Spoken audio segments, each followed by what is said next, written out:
Nito lamang October 9, Miyerkules, galit na sinabi ng ambasador ng China sa Pilipinas na si Wang Xilian na hindi pwedeng manatili ang missile system ng Amerika sa Pilipinas.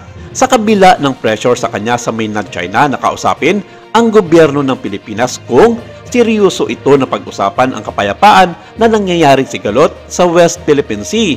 Ayon kay Ambasador Wang, ang nasabing missile system ng Amerika ay pagpapakita lamang ito na isang banta ng Pilipinas sa seguridad sa rehiyon at walang puwang ang mga ganitong gawain upang mapanatili ang kapayapaan sa South China Sea. Pagpapakita lamang nito na hindi seryoso ang Pilipinas at hinihimok nitong pag-usapan sa mga nangyayaring gulo sa katubigan sa Timog Silangang Asya. Hindi raw pwedeng magpadikta ang gobyerno ng Pilipinas sa Amerika na tinatawag nilang imperialista at dagok sa usaping pangkapayapaan sa rehiyon. At nito lamang October 10, Huwebes, sinadya ng Ambahada ng China sa pamumuno ni Ambasador Wang Xilian na kausapin ang presidente ng Pilipinas na si Bongbong Marcos Jr.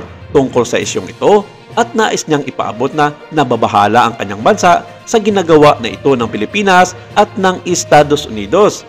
Ayon sa kanya, hindi ito magiging solusyon sa usapin sa South China Sea sa kabila ng kanilang mga pangaharas at pananakit sa mga karatig bansa nito tulad na lamang ng Pilipinas, Vietnam at maging ng Malaysia. Wala pa naging tugon ang Malacanang sa naging pag-uusap nila kasama ang lahat ng diplomat ng Embahada ng China sa pamumuno ni Ambasador Wang Xilian.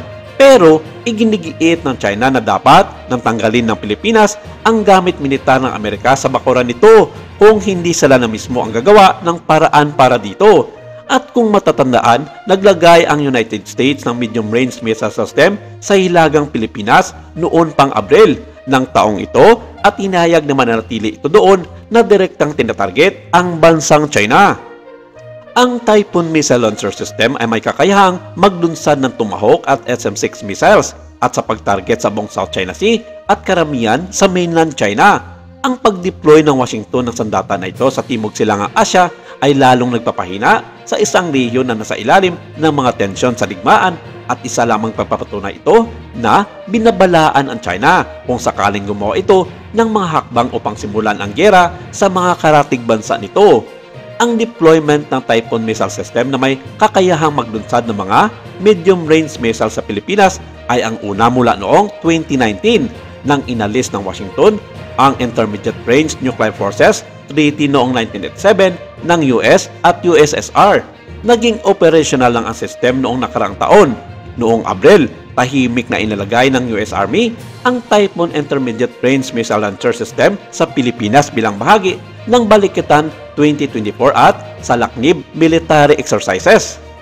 Inilagay nila ang missile system sa pinakailagang bahagi ng Luzon kung saan tinarget nito ang Bashi at Taiwan Strait at ang southern coast ng bansang China. Nang lumabas sa media ang tungkol sa balita na ito sa deployment ng missile system, inihayag ng Washington na ang Typhoon system ay papakalat lamang sa Pilipinas sa maiksing panahon.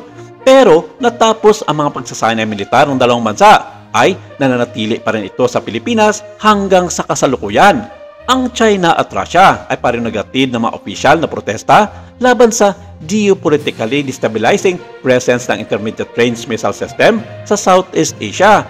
Noong Hunyo, binanggit ni Russian President Vladimir Putin ang deployment ng Typhoon system sa Pilipinas upang bigyang katwiran ang kanyang anunsyo na ipagpapatuloy ng Russia ang paggawa ng mga intermediate at shorter-range nuclear-capable missiles. Dahil dito, isang political firestorm ang sumiklab sa buong Pilipinas. Ilang senador kasi ang nagbigay ng mga talumpati. Kabilang na dito si Senador Ruben Padilla, Ronald Bato de la Rosa at Senador Bongo na nagsasabing ang pagkakaroon ng missile system sa bansa ay magbibigay daan para sa China na targetin ang Pilipinas kung sakaling sumiklab ang kaguluhan sa rehiyon. Iniulat ng militar ng Pilipinas na aalisin nila ang missile system ng US sa bansa pagsapit ng Setyembre. Pero noong September 19, inihayag ng isang ulat ng Reuters na ang Typhoon missile system ay hindi aalisin, ngunit itatago sa Pilipinas at hindi nito tatanggalin kahit kailanman. Ito ang naging daan kung bakit nagagalit ang China sa pamamagitan ng kanilang ambasador sa Pilipinas na si Wang Xilian. Maraming salamat. Ito lang muna ang ating update for today.